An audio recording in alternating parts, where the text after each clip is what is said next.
Hello दोस्तों, आप सभी का फिर से एक बार बहुत बहुत स्वागत है हमारे YouTube channel eager to learn पे।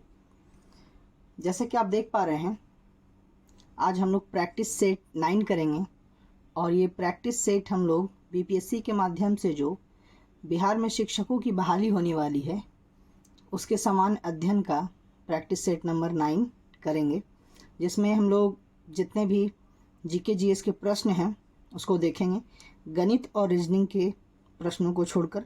लेकिन वीडियो के अंत में आपको गणित और जो रीजनिंग है उसके प्रश्न दिखाए जाएंगे।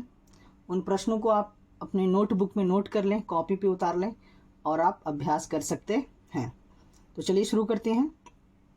हमारा फर्स्ट क्वेश्चन है, निम्न में से किस शासक को मगध के उदय का श्रेय जाता है? क्वेश्चन नंबर 1 का राइट आंसर हो जाएगा सी नंबर, यानी कि बिंबिसार को। निम्नलिखित में से किस शासक को मगध के उदय का श्रेय जाता है? तो क्वेश्चन नंबर 1 का राइट आंसर सी नंबर हो जाएगा, बिंबिसार को। बिहार की स्थापना कब की गई थी? बिहार की स्थापना कब की गई थी? 1912 में बिहार की स्थापना की गई थी। बिहार की स्थापना कब की गई थी? 1912 में बिहार की स्थापना की गई थी। सेकेंड क्वेश्चन का राइट आंसर है B number option. Question number 3 है, बिहार के प्रथम मुख्यमंत्री कौन थे? तो थर्ड का राइट आंसर हो जाएगा ए नंबर, श्री कृष्ण सिंह। श्री कृष्ण सिंह जी जो थे वो बिहार के प्रथम मुख्यमंत्री थे। क्वेश्चन नंबर 4 है, मानव के दुखों के अंत के लिए अष्टांगिक मार्ग का प्रतिपादन किसने किया? तो 4 नंबर प्रश्न का राइट आंसर हो जाएगा बी नंबर, यानी कि गौतम बुद्ध ने। गौतम बुद्ध ने। क्वेश्चन नंबर 5 है, चेदी वंश का प्रसिद्ध शासक राजा खारबेल किस क्षेत्र से था? क्वेश्चन नंबर 5 का राइट आंसर है बी नंबर, कलिंग क्षेत्र से था। क्वेश्चन नंबर 6 है, अकबर ने किसको अपना दरबारी कवि नियुक्त किया था? तो 6 नंबर प्रश्न का राइट आंसर है बी नंबर, मियाँ तानसेन को अकबर ने अपना दरबारी कवि नियुक्त किया था। क्वेश्चन नंबर 7 है, अकबर 1556 से 1605 ईस्वी किस वंश का शासक था? तो अकबर किस वंश का शासक था? तो मुगल वंश का शासक था। क्वेश्चन नंबर 8 है, बिहार के कांग्रेस का प्रथम अधिवेशन कहाँ रखा गया था? प्रश्न नंबर 8 का राइट आंसर हो जाएगा ए नंबर, यानी कि बिहार में कांग्रेस का प्रथम अधिवेशन पटना में रखा गया था। क्वेश्चन नंबर 9 है, जयप्रकाश नारायण को कौन सी उपाधि दी गई थी? क्वेश्चन नंबर 9 है, जयप्रकाश नारायण को कौन सी उपाधि दी गई थी? तो 9 प्रश्न का राइट आंसर हो जाएगा बी नंबर, यानी कि लोकनायक की उपाधि दी गई थी। किसे? जयप्रकाश नारायण को। नेक्स्ट क्वेश्चन है क्वेश्चन नंबर 10, किस अधिनियम के बारे में जवाहरलाल नेहरू ने कहा था कि हमें एक ऐसी कार, आइए आगे प्रश्न देखते हैं। फिर से पढ़ता हूँ क्वेश्चन नंबर 10 को, किस अधिनियम के बारे में जवाहरलाल नेहरू ने कहा था कि हमें एक ऐसी कार दी गई थी जिसमें सब ब्रेक थे किंतु इंजन नहीं था? तो क्वेश्चन नंबर 10 का राइट आंसर हो जाएगा, जैसा कि आप चारों विकल्प देख पा रहे हैं, तो इसका राइट आंसर हो जाएगा डी नंबर, यानी कि 1935 का अधिनियम। 1935 का अधिनियम। क्वेश्चन नंबर 11 है, निम्नलिखित में से किस क्रांतिकारी को ब्रिटिश द्वारा फांसी की सजा दी गई थी? निम्नलिखित में से किस क्रांतिकारी को ब्रिटिश द्वारा फांसी की सजा दी गई थी? तो विकल्प के अनुसार राइट आंसर हो जाएगा C number, Rajguru. Rajguru. Question number 12 है, निम्नलिखित में से कौन भारत का पहला वाइसराय था? भारत का पहला वाइसराय कौन था? वो है Lord Canning. Lord Canning. Dandi यात्रा कितने दिन तक चली थी? दांडी यात्रा कितने दिन तक चली थी? तो प्रश्न नंबर 13 का राइट आंसर हो जाएगा सी नंबर, 24 दिन तक दांडी यात्रा चली थी। क्वेश्चन नंबर 14 है, किसने कहा था कि भारत की आत्मा गांवों में निवास करती है? तो 14 प्रश्न का राइट आंसर हो जाएगा डी नंबर, महात्मा गांधी ने ऐसा कहा था। क्वेश्चन नंबर 15 देख लीजिए, ये गणित का भी क्वेश्चन कह सकते हैं, गणित का ही क्वेश्चन है। तो 15 जो है ये बीच में क्वेश्चन आ गया है जो कि गणित का क्वेश्चन है। इस क्वेश्चन को आप देख लीजिए क्या कह रहा है, जबकि इसका राइट आंसर जो है ए नंबर है, यानी कि 10 जो है इसका राइट आंसर है। क्वेश्चन नंबर 16 देखते हैं, 1937 में कांग्रेस की कितने राज्यों में सरकारें थीं? 1937 में कांग्रेस की कितने राज्यों में सरकारें थी? 16 का राइट आंसर है सी नंबर, 5 राज्यों में कांग्रेस की सरकारें थी 1937 में। क्वेश्चन नंबर 17 है, नीचे 1857 की क्रांति के दौरान उनके नेतृत्व क्षेत्रों का युग्म है। गलत युग्म को छांटिए। 17 का राइट आंसर हो जाएगा ए नंबर, यानी कि रानी लक्ष्मीबाई इंदौर, ये जो है एक गलत युग्म है। क्वेश्चन नंबर 18 है, किस राष्ट्रीय नेता ने अंडमान सेलुलर जेलों की दीवारों पर भारत का इतिहास लिखा था? क्वेश्चन नंबर 18 का राइट आंसर हो जाएगा सी नंबर, यानी कि वीर सावरकर, वीर सावरकर। क्वेश्चन नंबर 19 है, लंदन में स्थित रॉयल सोसाइटी ऑफ लंदन के पहले भारतीय सदस्य थे। पहले भारतीय सदस्य कौन थे रॉयल सोसाइटी ऑफ लंदन के? तो 19 प्रश्न का राइट आंसर हो जाएगा बी नंबर, ए सी बाडिया, ए सी बाडिया। क्वेश्चन नंबर 20 है, निम्न में से कौन सा युद्ध अंग्रेजों की फ्रांसीसियों पर श्रेष्ठता सिद्ध करता है? तो क्वेश्चन नंबर 20 का जो राइट आंसर हो जाएगा वो है ए नंबर ऑप्शन, यानी कि वांडीवास का युद्ध, वांडीवास का युद्ध। क्वेश्चन नंबर 21 है, मेरियाना खाई कहाँ है? मेरियाना खाई कहाँ है? 21 का राइट आंसर हो जाएगा बी नंबर, प्रशांत महासागर में है। मेरियाना खाई प्रशांत महासागर में है। क्वेश्चन नंबर 22 है, निम्न में से कौन सी महासागरीय धारा अटलांटिक महासागर में नहीं पाई जाती है? अटलांटिक महासागर में नहीं पाई जाती है। 22 का राइट आंसर हो जाएगा सी नंबर, पेरू धारा, पेरू धारा। क्वेश्चन नंबर 23 है, समुद्र में वही वरिष्ठ भूमि कहलाती है, कौन कहलाती है? 23 का राइट आंसर हो जाएगा बी नंबर, प्रायद्वीप, प्रायद्वीप। क्वेश्चन नंबर 24 है, कौन सा देश sugar bowl of the world के रूप में जाना जाता है? तो क्वेश्चन नंबर 24 के चारों विकल्पों को देखते हैं, आइए। ओके, तो जैसा कि आप 4 विकल्प देख पा रहे होंगे क्वेश्चन नंबर 24 का, तो 24 का जो राइट आंसर है वो है सी नंबर, यानी कि ब्राज़ील, सी नंबर यानी कि ब्राज़ील। क्वेश्चन नंबर 25 है, एक घड़ी दोपहर 12 बजे चलना शुरू करती है, 5:10 पर घड़ी की सुई घूम जाएगी। तो ये आप घड़ी वाला प्रश्न है, तो इसमें आप देख लीजिए 25 का राइट आंसर जो हो जाएगा सी नंबर, यानी कि 155 डिग्री। 155 डिग्री घड़ी जो है क्या हो जाएगी? घड़ी की सुई घूम जाएगी। क्वेश्चन नंबर 26 है, 82 पूर्वी देशांतर भारत के लिए इसलिए महत्वपूर्ण है क्योंकि, तो 26 का राइट आंसर हो जाएगा, यह भारतीय मानक समय का निर्धारण करता है, यह भारतीय मानक समय का निर्धारण करता है। क्वेश्चन नंबर 27 है, निम्नलिखित जिलों में से कौन सा भारत की अंतर्राष्ट्रीय सीमा पर स्थित है? 27 का राइट आंसर हो जाएगा ए नंबर, ये जो किन्नौर है ये अंतर्राष्ट्रीय सीमा पर स्थित है। क्वेश्चन नंबर 28 है, भारत का सबसे दक्षिण में स्थल है, कौन है? दक्षिण में कन्याकुमारी, धनुषकोडी, रामेश्वरम, इंदिरा पॉइंट। तो जो 28 का राइट आंसर हो जाएगा वो है डी नंबर, यानी कि इंदिरा पॉइंट जो है भारत के सबसे दक्षिण में स्थल है। क्वेश्चन नंबर 29 है, पश्चिमी तट के उत्तरी भाग को कहते हैं, पश्चिमी तट के उत्तरी भाग को कहते हैं, क्या कहते हैं? 29 का राइट आंसर है सी नंबर, कोंकण तट, कोंकण तट। क्वेश्चन नंबर 30 है, नल्ला मल्लाई पहाड़ियाँ किस राज्य में स्थित है? 30 का राइट आंसर है सी नंबर, यानी कि आंध्र प्रदेश में नल्ला मल्लाई पहाड़ियाँ स्थित है। क्वेश्चन नंबर 31 है, निम्नलिखित में से कौन सा क्षेत्र कोयला भंडार में सबसे अधिक समृद्ध है? तो 31 का राइट आंसर हो जाएगा बी नंबर, यानी कि दामोदर घाटी, दामोदर घाटी। आइए देखते हैं क्वेश्चन नंबर 32, निम्नलिखित विकल्पों में से कोयला का सबसे शुद्ध रूप क्या है? तो 4 विकल्प दिए गए हैं और इसमें राइट आंसर जो है वो एंथ्रेसाइट जो है वो कोयला का सबसे शुद्ध रूप है। क्वेश्चन नंबर 33 आप देख पा रहे होंगे, भारत में लोहा उत्पादन करने की लागत अन्य देशों की तुलना में किस कारण काफ़ी कम है? तो 33 का जो राइट आंसर है वो है डी नंबर, यानी कि कोयले और लोहा एक ही क्षेत्र में पाए जाते हैं, कोयले और लोहा एक ही क्षेत्र में पाए जाते हैं। 33 नंबर प्रश्न का राइट आंसर है D number option.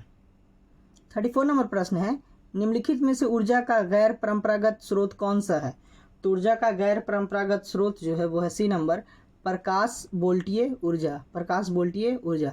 Question number 35 है, आंध्र प्रदेश और तमिलनाडु के तटीय भूभाग को क्या कहते हैं? तो 35 का राइट आंसर हो जाएगा बी नंबर, यानी कि कोरोमंडल कहते हैं। क्वेश्चन नंबर 36 है, मुक्त उद्यम पद्धति के अंतर्गत उपभोक्ता ही तय करते हैं कि किन पदार्थों तथा सेवाओं का उत्पादन किया जाएगा और किस मात्रा में, इस संकल्पना को कहते हैं।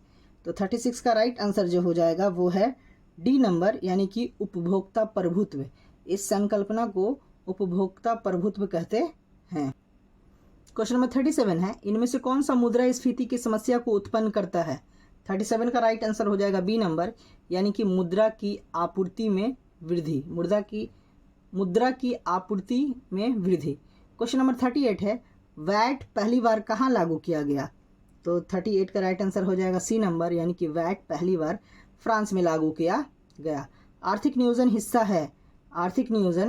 हिस्सा है, तो क्या है ये? समाजवादी अर्थव्यवस्था का हिस्सा है। समाजवादी अर्थव्यवस्था का हिस्सा है। Question number 39 right answer C number option.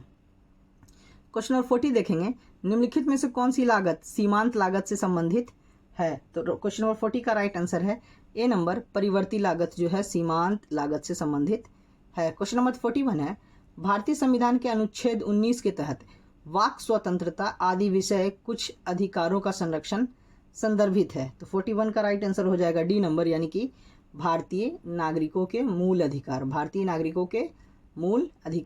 Question number 42 है, भारतीय संविधान का अनुच्छेद 19 उपलब्ध कराता है।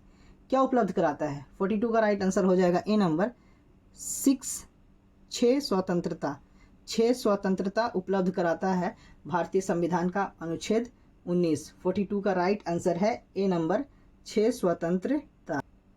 क्वेश्चन नंबर 43 है, का अर्थ है कि भारत का राष्ट्रपति किसी भी सार्वजनिक महत्व के मामले से संबंधित या वह मुद्दा जिसमें संविधान की व्याख्या निहित हो के लिए सर्वोच्च न्यायालय से सलाह ले सकता है। 43 नंबर का जो राइट आंसर है वो है डी नंबर, सलाहकारी न्याय क्षेत्र का अर्थ सलाहकारी न्याय क्षेत्र, यानी कि 43 का right answer D number. Question number 44 है, अंडमान और निकोबार द्वीप समूह क्षेत्र का उच्च न्यायालय किस राज्य के अंतर्गत है? 44 का राइट आंसर हो जाएगा बी नंबर, पश्चिम बंगाल। क्वेश्चन नंबर 45 देखेंगे, सर्वोच्च न्यायालय द्वारा संविधान का मूल ढांचा का सिद्धांत निम्नलिखित में से किस मामले में घोषित किया गया है? 45 का राइट आंसर हो जाएगा ए नंबर, केशवानंद भारती मामले में। क्वेश्चन नंबर 46 है, शिक्षा का अधिकार अधिनियम कब लागू किया गया? शिक्षा का अधिकार अधिनियम कब लागू किया गया? क्वेश्चन नंबर 46 का राइट आंसर हो जाएगा बी नंबर, यानी कि 1 अप्रैल 2010 को शिक्षा का अधिकार अधिनियम लागू किया गया। क्वेश्चन नंबर 47 है, अधिकार कर्तव्यों को करते हैं, क्या करते हैं? तो 47 का राइट आंसर हो जाएगा बी नंबर, निर्देशित करते हैं। मूल कर्तव्यों को कहाँ से लिया गया है? सोवियत संघ के संविधान से मूल कर्तव्यों को लिया गया है। क्वेश्चन नंबर 49 है, निम्नलिखित में से किस वर्ष आतंकवाद रोकथाम अधिनियम POTA अधिनियमित हुआ? क्वेश्चन नंबर 49 का राइट आंसर है सी नंबर, 2002। क्वेश्चन नंबर 50 है, अधिकार परीक्षा का शाब्दिक अर्थ क्या है? क्वेश्चन नंबर 50 का राइट आंसर है सी नंबर, यानी कि किस अधिकार से या वारंट से। क्वेश्चन नंबर 51 है, चमगादड़ बाधाओं को महसूस कर लेते हैं क्योंकि वे उत्पन्न करते हैं। चमगादड़ जो हैं बाधाओं को महसूस कर लेते हैं क्योंकि वे उत्पन्न करते हैं। क्या उत्पन्न करते हैं? तो वे प्राश्रव्य ध्वनि तरंगे, यानी कि 51 का राइट आंसर है B number option. Question number 52 है, श्वेत प्रकाश के घटकों में विभाजन किसके कारण होता है? तो प्रश्न नंबर 52 का राइट आंसर जो हो जाएगा वो है डी नंबर, यानी कि ऑप्शन नंबर डी, प्रकीर्णन के द्वारा। किसके कारण? प्रकीर्णन के कारण। क्वेश्चन नंबर 53 है, निम्नांकित में कौन ओमिक चालक है? 53 का राइट आंसर हो जाएगा डी नंबर, चांदी जो है ओमिक चालक है। क्वेश्चन नंबर 54 है, निम्न में से कौन सा अम्ल सौम्य अम्ल के नाम से जाना जाता है? तो 54 का राइट आंसर हो जाएगा डी नंबर, बोरिक अम्ल को सौम्य अम्ल के नाम से जाना जाता है। क्वेश्चन नंबर 55 है, जल का अधिकतम घनत्व होता है। 55 का राइट आंसर हो जाएगा सी नंबर, यानी कि 4 डिग्री सेल्सियस पर जल का अधिकतम घनत्व होता है। क्वेश्चन नंबर 56 है, के बहुलकीकरण द्वारा PVC प्राप्त होता है।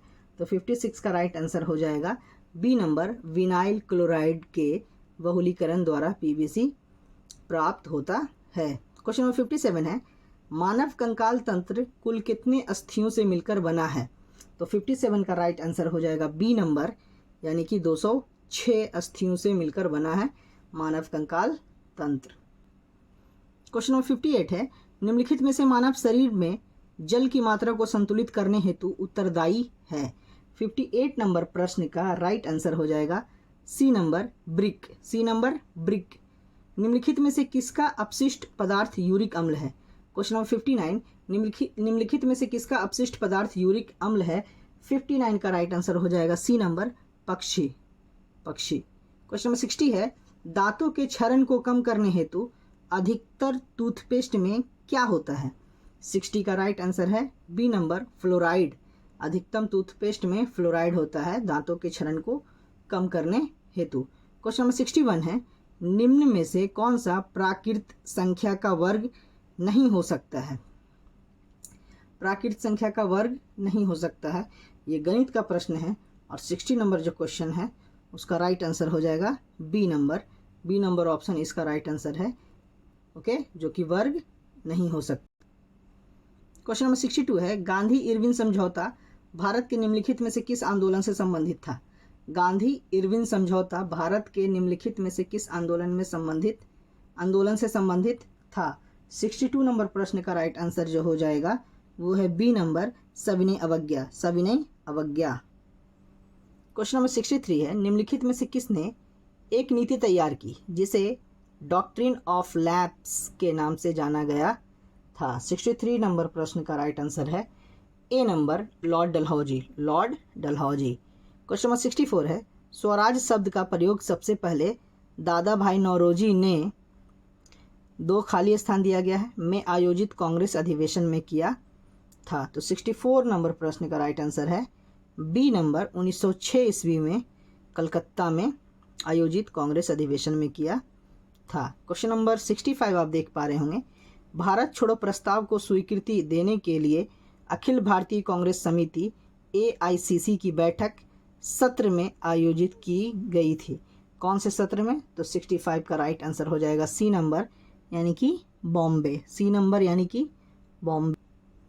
क्वेश्चन नंबर 66 है, किसका कथन है कि यदि कोई शासकीय निदेशक तत्वों की अवहेलना करता है तो निश्चित रूप से इसके लिए उसे जनता के प्रति उत्तरदायी होना पड़ेगा? 66 नंबर प्रश्न का राइट आंसर है C number doctor BR Ambedkar. Question number 67 है,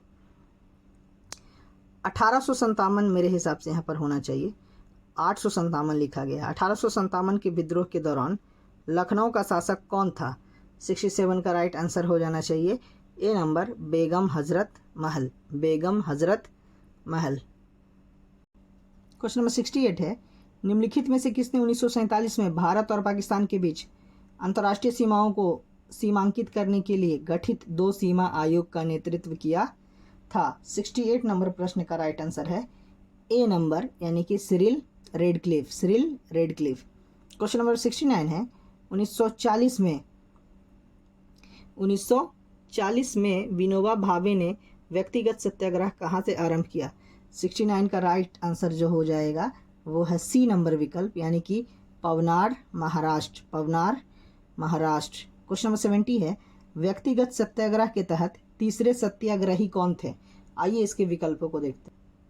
जैसा कि आप 4 विकल्प देख पा रहे हैं क्वेश्चन नंबर 70 के लिए, फिर से एक बार क्वेश्चन पढ़ता हूँ। व्यक्तिगत सत्याग्रह के तहत तीसरे सत्याग्रही कौन थे? तो क्वेश्चन नंबर 70 का राइट आंसर हो जाएगा B number Brihadatta. Question number 71 है, भारत के निम्नलिखित क्षेत्रों में से ग्रेट इंडियन हॉर्नबिल के प्रति प्राकृतिक आवास में पाए जाने की सबसे अधिक संभावना कहाँ है? क्वेश्चन नंबर 71 का राइट आंसर है डी नंबर पश्चिमी घाट। क्वेश्चन नंबर 72 है, यदि आप घड़ियाल को उनके प्राकृतिक आवास में देखना चाहते हैं तो निम्नलिखित में से किस स्थान पर जाना चाहिए या किस स्थान पर जाना सबसे सही है? क्वेश्चन नंबर 72 का राइट आंसर हो जाएगा बी नंबर विकल्प यानी कि चंबल नदी। Next question number 73, M stripe शब्द कभी कभी समाचारों में किस संदर्भ में देखा जाता है? 73 नंबर प्रश्न का राइट आंसर हो जाएगा बी नंबर बाघ अभयारण्यों का रखरखाव। क्वेश्चन नंबर 74 है, जैव ऑक्सीजन मांग BOD किसके लिए एक मानक मापदंड है? 74 नंबर प्रश्न का राइट आंसर हो जाएगा सी नंबर जलीय पारिस्थितिकी तंत्रों में प्रदूषण के मापन के लिए। क्वेश्चन नंबर 75 है, निम्नलिखित राज्यों में से किस एक में पाखुई वन्यजीव अभयारण्य अवस्थित है। 75 का राइट आंसर जो हो जाएगा वो है A number Arunachal Pradesh, Arunachal Pradesh. Question number 76 है, विक्रमशिला गंगेटिक डॉल्फिन अभयारण्य बिहार के किस जिले में स्थित है। तो 76 नंबर प्रश्न, 76 नंबर प्रश्न का राइट आंसर हो जाएगा वो है ए नंबर विकल्प यानी कि भागलपुर। क्वेश्चन नंबर 76 का राइट आंसर है ए नंबर विकल्प यानी कि भागलपुर। क्वेश्चन नंबर 77 है, निम्न में से कौन सा भारत में निर्वनीकरण का प्रभाव नहीं है। तो 77 जो है इसका दो ऑप्शन आप देख पा रहे हैं। आइए दो और ऑप्शन देख रहे हैं और क्वेश्चन गौर से देख लीजिए, निम्न में से कौन सा भारत में निर्वनीकरण का प्रभाव नहीं है। तो क्वेश्चन नंबर 77 का जो राइट आंसर हो जाएगा वो है सी नंबर, 77 का राइट आंसर सी नंबर है यानी कि नगरीकरण। क्वेश्चन नंबर 78 है, कौन सा बाघ राज्य कहा जाता है। तो 78 का राइट आंसर हो जाएगा बी नंबर यानी कि मध्य प्रदेश को बाघ राज्य कहा जाता है। क्वेश्चन नंबर 79 है, निम्न में से व्याघ्र अभयारण्य कौन सा नहीं है। तो 79 का राइट आंसर हो जाएगा सी नंबर यानी कि काजीरंगा। क्वेश्चन नंबर 80 है, भारत के किस राज्य का सर्वाधिक क्षेत्र वन आच्छादित है। तो 80 नंबर प्रश्न का राइट आंसर हो जाएगा डी नंबर यानी कि मध्य प्रदेश। क्वेश्चन नंबर 81 है, कत्था बनाने हेतु किस पेड़ की लकड़ी का प्रयोग होता है। 81 का राइट आंसर है बी नंबर यानी कि खैर। क्वेश्चन नंबर 82 है, भारत के कुल क्षेत्रफल में वनों का क्षेत्रफल कितना है। तो 82 का राइट आंसर हो जाएगा जो कि है इस विकल्प दिए गए विकल्पों के अनुसार 82 का राइट आंसर है डी नंबर जो कि है 22%। कहीं पे मैंने पढ़ा था कि ये 24 पॉइंट समथिंग है, तो यहाँ पर तो विकल्प डी नंबर दे रहा है यानी 22%। आप लेटेस्ट में चेक भी कर सकते हैं क्या है। खैर आगे बढ़ते हैं, क्वेश्चन नंबर 83 देखेंगे। क्वेश्चन नंबर 83 है, सुमेलित कीजिए। तो इसमें सुमेलित करने के बाद हमें पता चलता है कि 83 का राइट आंसर ए नंबर है यानी ए का वन यानी कि सागौन का हिमालय की तराई, बी का 4 देवदार का हिमालय के उच्च क्षेत्र, सी का 3 सुंदरी का सुंदरवन, डी का 2 सिंकोना के लिए मध्य भारत। क्वेश्चन नंबर 84 देखेंगे, भारत में वर्षा का आधिक्य होते हुए भी यह देश प्यासी धरती समझा जाता है, इसका कारण है। तो इसके 4 कारण दिए गए हैं। 84 नंबर प्रश्न के 4 विकल्प दिए गए हैं। 84 का जो राइट आंसर है वो है उपयुक्त सभी यानी कि ए बी सी। ए है वर्षा के पानी का तेजी से बह जाना, बी है वर्षा के पानी का शीघ्रता से भाप बनकर उड़ जाना, सी नंबर है वर्षा का कुछ थोड़े ही महीनों में जोर होना। ये सारे कारण जो है इसको प्यासी धरती समझा इसीलिए जाता है। क्वेश्चन नंबर 85 आप देख पा रहे होंगे, निम्नांकित राज्यों में से किस में साइबेरियन सारस के लिए आदर्श प्राकृतिक निवास है। तो क्वेश्चन नंबर 85 का 4 विकल्प है और 85 का राइट आंसर हो जाएगा बी नंबर यानी कि असम। क्वेश्चन नंबर 86 है, राष्ट्रीय वन नीति में भारत के कुल भौगोलिक क्षेत्र के कितने प्रतिशत पर वन रखने का लक्ष्य है। क्वेश्चन नंबर 86 का राइट आंसर हो जाएगा डी नंबर यानी कि 1/3। क्वेश्चन नंबर 87 है, भारत में एग्रो इकोलॉजिकल जोन्स की संख्या है कितनी है। 87 का राइट आंसर हो जाएगा बी नंबर यानी कि 21। क्वेश्चन नंबर 88 है, भारत के निम्न राज्यों में से किसमें सागवान का वन पाया जाता है। 88 का राइट आंसर हो जाएगा ए नंबर यानी कि मध्य प्रदेश। क्वेश्चन नंबर 89 है, निम्नलिखित में से कहाँ सदाबहार वन पाए जाते हैं। तो क्वेश्चन नंबर 89 का राइट आंसर हो जाएगा सी नंबर यानी कि पश्चिमी घाट में सदाबहार वन पाए जाते हैं।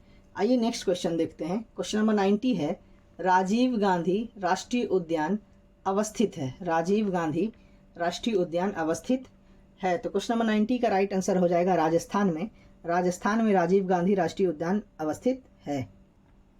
ओके दोस्तों, 1 से लेकर 90 तक क्वेश्चन हम लोगों ने देख लिया है, जिसमें 2 बीच में गणित के प्रश्न भी देखने के लिए मिले थे। अब बारी है आपको प्रश्न दिखाने की, जो कि 91 से लेकर के 120 तक मैं प्रश्न दिखाऊंगा, जिसमें गणित और रीजनिंग के प्रश्न रहेंगे। तो चलिए शुरू करते हैं। तो जैसा कि आप देख पा रहे होंगे, क्वेश्चन नंबर 91, 92 एंड 93, 94 एंड 95। इसी तरह मैं 120 तक आपको प्रश्न दिखाऊंगा। और मैं फिर से एक बात आपको याद दिलाना चाहूँगा कि आप प्रश्न को नोट कर लें कॉपी पर, और प्रश्न को नोट करते समय वीडियो को पॉज कर लें और वीडियो की क्वालिटी को बढ़ा लें ताकि आप ठीक से देख सकें। तो चलिए देख रहे हैं, और जैसा कि मैं बारी बारी से क्वेश्चन को आपके सामने स्क्रीन पर ला रहा हूं, तो आप इसको प्रैक्टिस करने के लिए नोट कर लें अपनी नोटबुक में, अपने कॉपी में। तो 91 से लेकर के 20 तक जो प्रश्न हैं वो बेसिकली गणित और रीजनिंग के ही हैं, जैसा कि आप देख पा रहे हैं। ओके, तो इसी तरह हमारे साथ बने रहिए। ये प्रैक्टिस सेट 9 है, आने वाला प्रैक्टिस सेट 10 होगा। इसी तरह हम लोग आगे करेंगे। टोटल हमारे पास 20 प्रैक्टिस सेट है करने के लिए, जो हम लोग बारी बारी से करेंगे। ठीक है, तो वीडियो में हमारे साथ बने रहिए। और अगर आप मेरे वीडियो को देख रहे हैं so please subscribe my channel, like my videos and share with your friends. Okay, मिलते हैं नेक्स्ट वीडियो में। आज के लिए इतना ही। Thank you very much.